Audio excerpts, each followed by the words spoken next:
Please lend me money for my brother's hospital bills. What? Are you kidding me?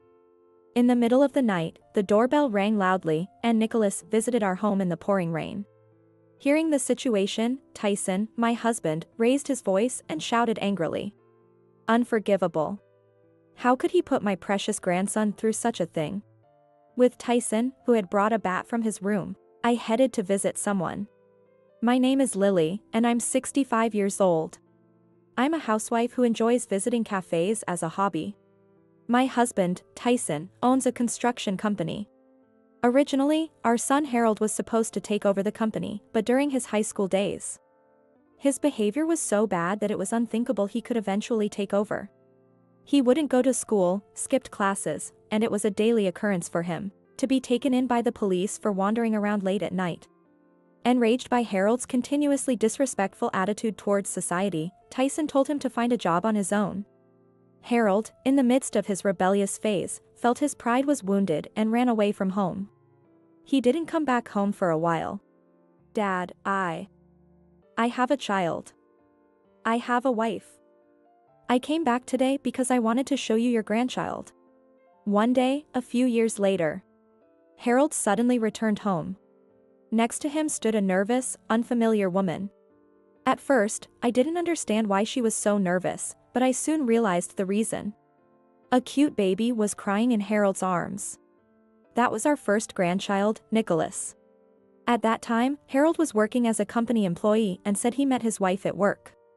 He explained later that he had tried many times to come home but couldn't find the right opportunity, and it ended up like this. He also said that not responding to our many calls was his way of taking responsibility. I said I didn't need your help when I left, so I thought I couldn't face you unless I had a proper job and lived a decent life, Dad. Harold murmured, scratching the back of his head awkwardly. His wife, standing next to him, added politely, "We're sorry it ended up like this." Harold followed her lead and apologized for not informing us something so important sooner. Seeing the two of them, Tyson scratched the back of his head awkwardly and let out a deep sigh. It's been 6 years. Huh? It's been 6 years since you left home. You've been working hard on your own. And, thank you for staying by this fool's side. It's a happy occasion that we've had a grandchild. So, let's not have such gloomy faces. Lily, order some pizza or something. They've come all this way. Make yourself comfortable. Tyson's face as he said this and laughed was the kindest smile I had ever seen. Seeing this, Harold and his wife seemed relieved, and our home was filled with laughter for the first time in a long time. Since then, Harold started visiting our home more often. Nicholas also grew up quickly, and I thought these peaceful days would continue forever. That's what I was thinking. But then, suddenly, Harold's wife left a divorce paper and disappeared, leaving Harold and Nicholas behind. When Tyson questioned Harold about what had happened, it turned out that Harold had a huge debt. A friend invited me to invest in stocks. I have a low income, so I consulted him about the future, and he recommended stocks. Harold, who made a big profit initially, got carried away and even borrowed money to buy more stocks. Then, the stock price he bought plummeted.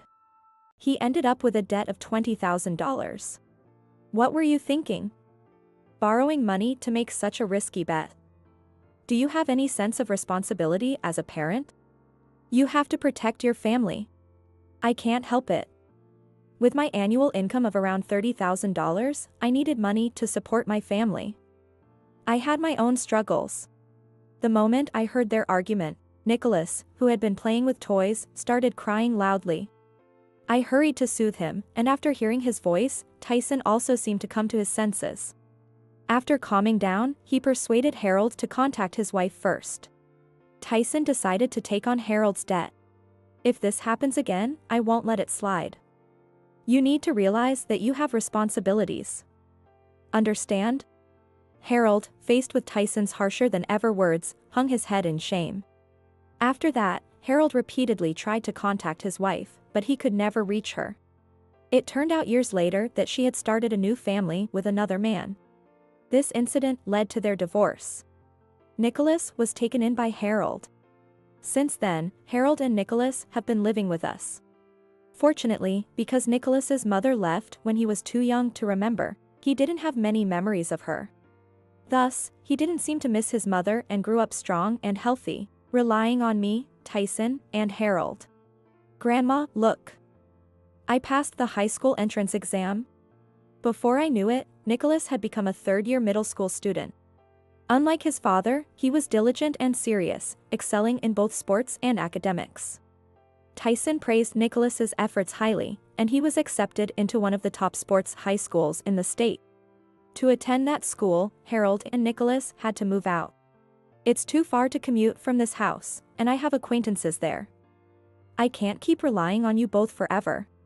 So, I'm moving out with Nicholas. If you do anything to worry Nicholas, I won't let it slide. Remember that. Shh. I know. Despite Nicholas's hard work, the atmosphere between the two was tense. Tyson couldn't forgive Harold for his past mistakes, and Harold felt resentment towards Tyson, not trying to mend their relationship. In the end, with a deep rift between them, Harold and Nicholas moved out. For a few months after they left, I was constantly worried. But then, one day, I got a call from Nicholas saying Harold had a new girlfriend and she was a wonderful person. She takes care of the house properly, and I have a little brother now. Dad will probably remarry.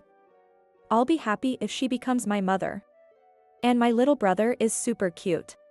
Despite being busy with club activities, Nicholas checked in on me and Tyson almost every day through video calls. It turned out the acquaintance Harold mentioned was his current girlfriend, and Nicholas was surprised when he found out the truth. He suddenly told me I had a little brother. Of course, I was confused. She had lost her previous husband to illness and was raising her young son alone. Unable to leave her like that, Harold started living with her around the time Nicholas entered high school. Nicholas, having no particular disadvantages, didn't object. As long as you are doing well, that's all that matters. But if anything happens, you can always rely on us, okay? You are our priority, Nicholas. Thanks, Grandma. I couldn't notice at that time that Nicholas's smile looked pained. Then, a while later, something happened. That evening, we were hit by a severe downpour. A hurricane was approaching, and the trains were suspended. The heavy rain was expected to continue the next day, and nearby schools declared an early closure. Tyson's company also prioritized safety and decided to close the next day. This rain is terrible. The day after tomorrow, the site might be too muddy for us to work safely. With the year-end approaching, I wanted to do a big cleanup. We also need to go shopping. Oh.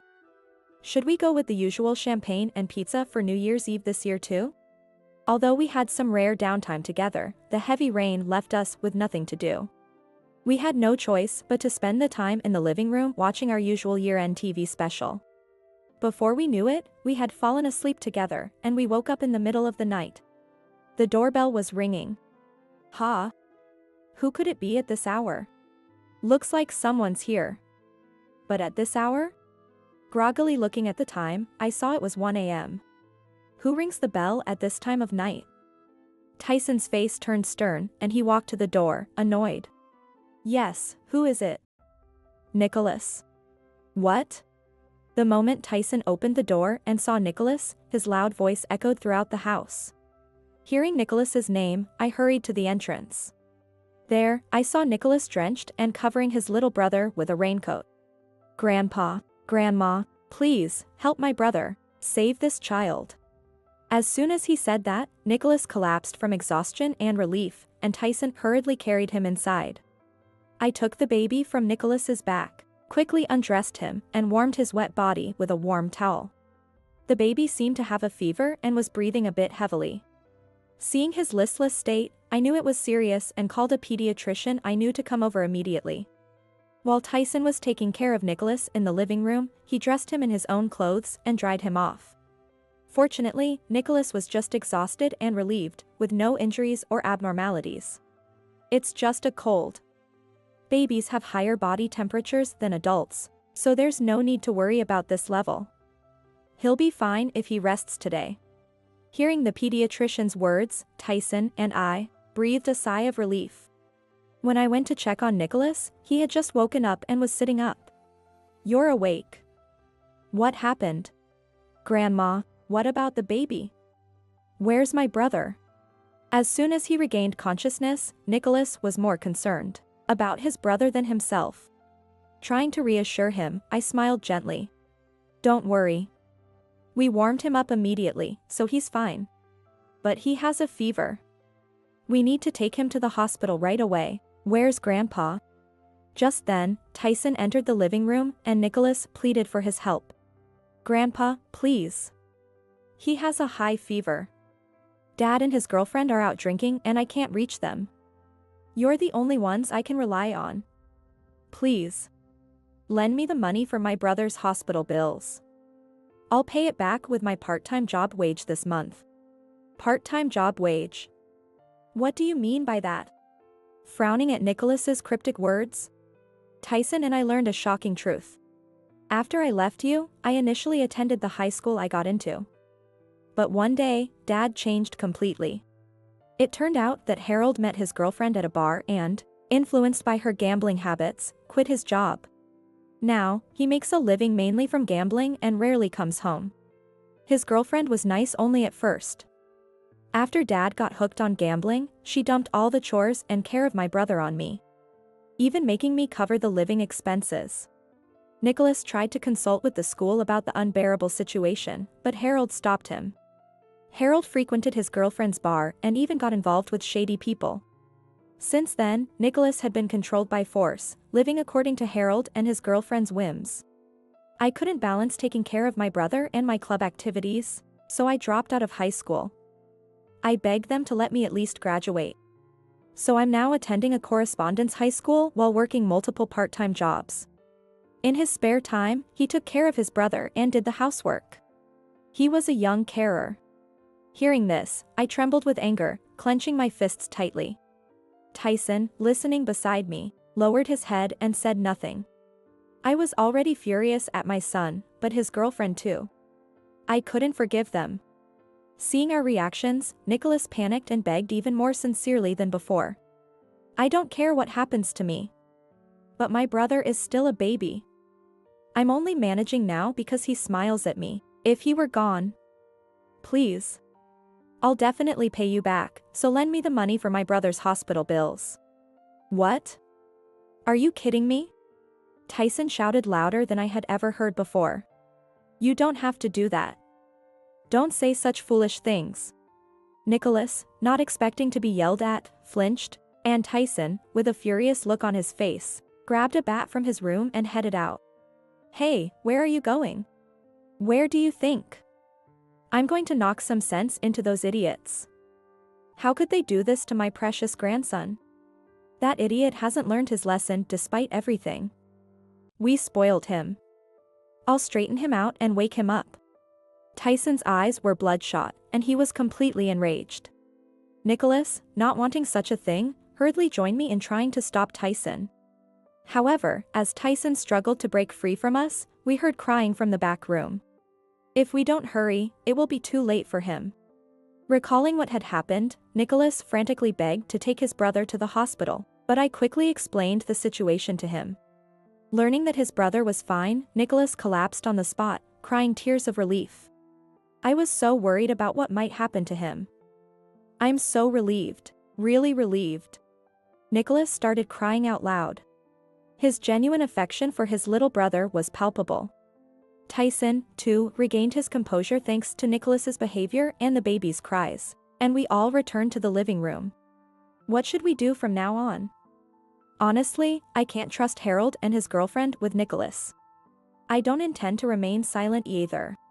Even though Tyson had calmed down, we couldn't let things stay as they were, after learning the truth. Nicholas also expressed his wish for help if possible. I'm worried about when my brother grows up, even if it's just me. I don't care what happens to Dad and his girlfriend. As long as my brother is safe, I'll do anything. Lily, contact him. What? That fool is using shady people to threaten Nicholas. An eye for an eye, we'll fight the underworld with the underworld. Hearing those words, I immediately understood his intention and made a call. Not understanding what was happening, Nicholas watched anxiously. After a while, we managed to find Harold's current location. Since we couldn't bring the baby who had just calmed down, we entrusted him to the pediatrician who had rushed over and was watching over the situation nervously, apologizing and promising to return soon. Accompanied by some people, we headed to the place and entered the bar. Welcome. Oh, Ty. We've been waiting for you. As we entered the bar with Tyson leading, a woman who seemed to be the hostess of the bar, seeing Tyson, lit up with excitement and came over to us. It's been a while. How have you been? I was wondering what you were up to since you haven't shown your face for a long time. And Lily, long time no see. How have you been? I'm well, thank you. It was rare for the madam to leave the counter to greet guests, and the attention of the staff and patrons quickly focused on us. What's going on? Did a celebrity show up? No way a celebrity would come to a place like this. Wait, Hal. Hal. Hearing the commotion, we saw Harold, heavily drunk, and his girlfriend, fawning over him at a booth in the back. As we glared in their direction, Harold's girlfriend noticed and nervously called out to him, who still hadn't noticed us.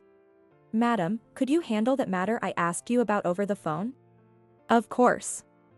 It's a request from none other than Ty. Everyone, please take care of it. With the girlfriend panicking, the madam instructed the customers and staff who had been pre-informed. The customers and staff nodded, and one of the patrons, who was out of Harold's sight, pointed a phone camera at us. Dad? And Mom too. What are you doing here? What do you mean, what are we doing here? Do you even know what you've been doing? Eek. Harold, who had lazily looked in our direction after his girlfriend pointed it out, sobered up quickly upon seeing us. He turned pale in an instant. Clearly, he hadn't expected us to come and was shaken by the unexpected situation. As Tyson, with an enraged expression, yelled at the two, Harold let out a pitiful scream. His girlfriend, too, was trembling in fear while looking at us. How does this look like the behavior of a responsible working adult? What did you say to me when you left home? Wasn't it that you wouldn't trouble Nicholas? So, that kid called you guys. Triggered by Tyson's words, Harold realized how we found out about the situation, and figured out that Nicholas had turned to us. As he looked around, he saw Nicholas standing at the entrance, and immediately grabbed an empty bottle and stood up. Nicholas, you snitched on me to Dad. As he threw the empty bottle at Nicholas, a man swiftly grabbed Harold's arm and took the bottle from him. The man then twisted Harold's arm behind his back to restrain him. Confused by what was happening, Harold started struggling once he realized he was restrained. What are you doing, old man? Let go of me. You're a pretty cheeky brat, aren't you? My boys will take care of you. Ha! The old man, still holding Harold in check, spoke with an air of confidence. Not understanding the implication, Harold looked at the old man in bewilderment. Suddenly, a few rough-looking men barged into the bar from the entrance. Brothers, what are you doing here? Have you come to save me? These were the thugs Harold was connected with, and he must have thought they came to rescue him after hearing the commotion. For a moment, Harold's eyes lit up, but the men who had arrived burst into mocking laughter. The leader approached Harold and lightly slapped his face, revealing a shocking truth. What nonsense are you talking about? It's the opposite. You've been doing some nasty things to Tyson's grandson, haven't you? Tyson. At the mention of that name, Harold and his girlfriend turned their eyes towards Tyson in surprise. We got a call from the madam. We were shocked when we heard the story. You were threatening your son using our names, weren't you? How do you plan to take responsibility for using our names to do bad deeds? Ha! Surrounded by several men, Harold was released from the old man's grip but had no means of escape. The rough-looking men encircled Harold and his girlfriend, preventing them from escaping, while the customers and staff in the bar cheered them on. Is he really your son, Tyson? Unlike you in your youth, he seems to lack guts. Don't say that. I'm also completely disappointed that my son turned out to be such a pathetic person. Lily, you would have been happier if you had married me. It's tough enough dealing with this idiot, let alone having to take care of such a useless son. If you ever want to get married, just say the word. I'm always ready. The old man laughed heartily. Seeing the interaction between Tyson and the old man, Harold, unable to grasp the situation, muttered in confusion. What the hell is going on here? Who is this old man? Why do my brothers know my parents? Who the hell are you? Panicking, Harold bombarded them with questions. The old man, snorting, revealed his identity to Harold. I'm the surrogate father of the guys taking care of you. In other words, he's our father. What? Harold was so shocked that his eyes almost popped out. His girlfriend, standing next to him, also had her mouth agape in surprise, while Nicholas watched in astonishment. And this guy is my best friend from our youth, bonded through fists. We're basically inseparable. I was stronger. So he always lost and cried like a baby, right, Tyson? What do you mean I cried? You were the one who always lost. The two old men butted heads and bickered, while their subordinates smiled wryly. The madam then began to explain the details. These two were the legendary duo who ruled this area. They were so famous that no delinquent in the state didn't know them. No one could match them in a fight, and many people admired them. They were so cool. Ty protected the town publicly, while this guy handled things behind the scenes. Tyson would have been part of our world if he had taken a wrong step, so we're no different. Don't sulk just because you lacked education. As the old men exchanged barbs, the madam approached me, linking arms, and revealed another shocking truth. And Lily was the Madonna of these two. She was so talented and beautiful that she was famous in our town. The fights these two had over her are now nostalgic stories. Madam, stop it. It's embarrassing. Sis, you're our idol too. There's no one in our line of work who doesn't know these three. Harold, stunned by the revelations, couldn't close his mouth, and his girlfriend was equally dumbfounded. The most surprising thing is that Lily was the strongest in terms of physical prowess. What? Hearing about physical prowess, Harold and his girlfriend looked astonished. Neither of them could beat me. Lily, don't say that. Couldn't beat her in a fight. Harold hesitantly spoke, trying to understand the meaningful words. The madam, sighing in exasperation, began to explain the situation to Harold, who seemed genuinely clueless. Lily's family is renowned in karate. Her father won national championships and was active as a professional. Lily herself has been practicing karate since she was a child and has won numerous tournaments. Harold and his girlfriend turned pale, looking like a sound effect might accompany their reaction. Their view of me changed drastically. After hearing from Nicholas about how you were using shady people to threaten him, I asked the madam and her associates for help. Since Tyson is a regular here, they gladly agreed.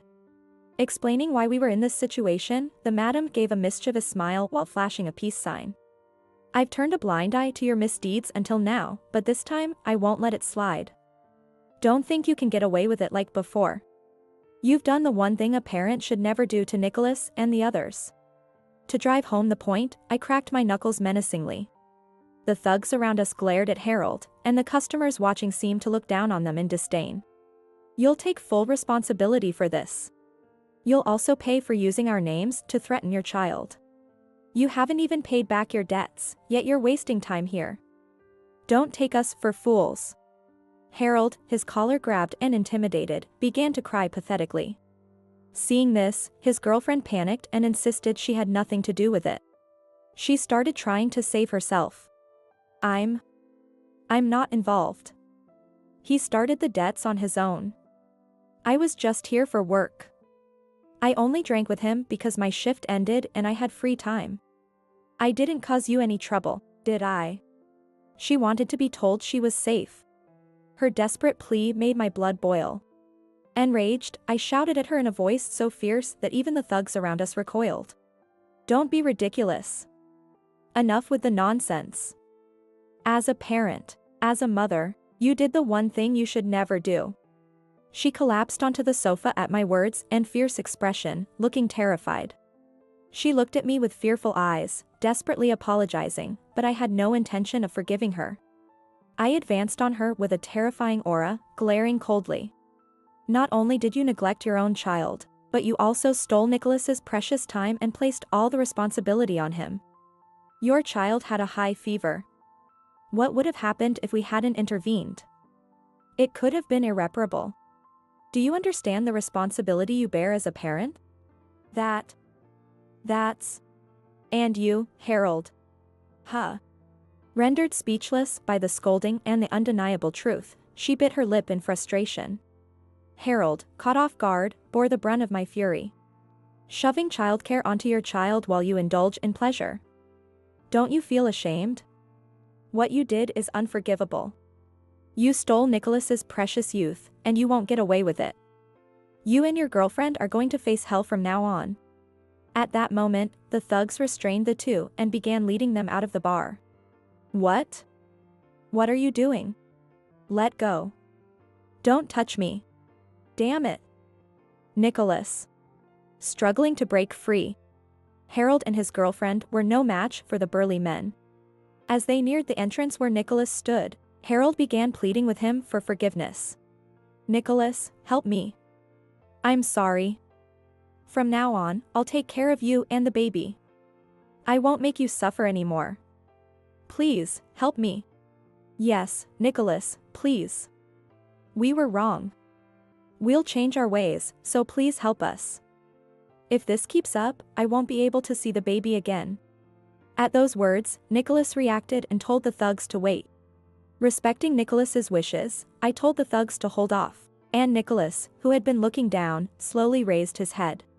You said you don't want to be separated from the baby and you're asking for help, right? Yes, that's right. From now on, we'll cherish you and our son. So please, help us. Then why didn't you help me when I asked for help? What? Interrupting her desperate plea, Nicholas turned a gaze full of resentment and hatred towards her. When I collapsed with a fever and couldn't take care of my brother, I asked you for help, didn't I? And what did you say? You told me. It's your fault for not managing yourself, and went gambling with Dad, didn't you? That's...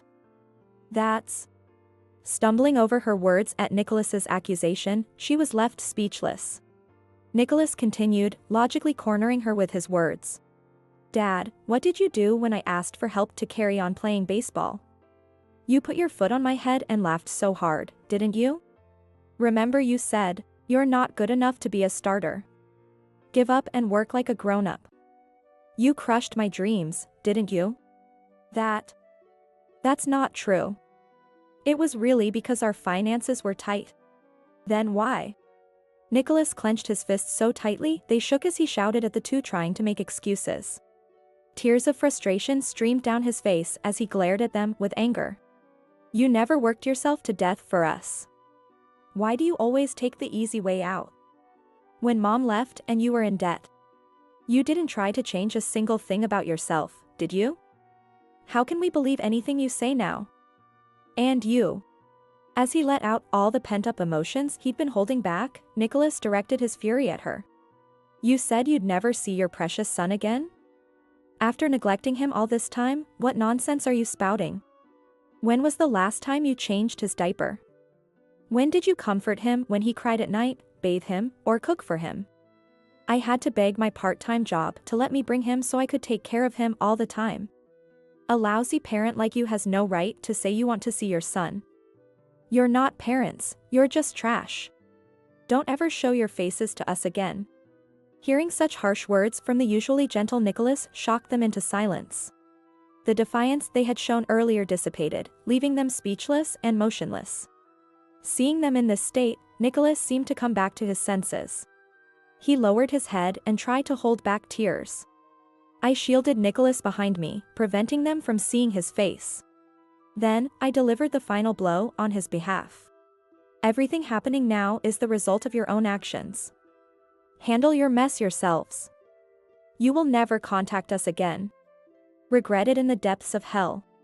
At that signal, the thugs took the two to their mansion, and they never appeared before us again. Thus, we succeeded in protecting Nicholas. Since then, Harold and his girlfriend have been subjected to living hell under the old man's control. They were thrown into a labor environment so harsh that chores was an understatement. And all the money they earned was sent to Nicholas and his brother. They supposedly cried and begged for forgiveness daily, but the old man didn't allow any whining in his presence. Attempts to escape ended in their quick capture, and they now toiled in the most grueling underground labor. Nicholas, hearing about this, showed no mercy and even said he wouldn't mind them being in a worse environment, making the old man laugh. Since then, Nicholas and his brother have been living with us. Though his brother was almost taken in by her family, Nicholas convinced them otherwise with a heartfelt plea. I could endure the treatment from Dad and her because he was there. Even if we're not blood related, I've raised him as my real brother. Please. Let him stay with me. Supporting his plea, I showed the parents the video recorded by a customer that day. Seeing the footage, they were convinced. Thank you for getting so angry for our grandson, they said, trusting Nicholas and us. With the condition that they could see their grandson a few times a month, Nicholas now lives happily with his brother in our home. Wanting Nicholas to continue the baseball he loved, I negotiated with a friend's adult team, and now he's playing baseball again.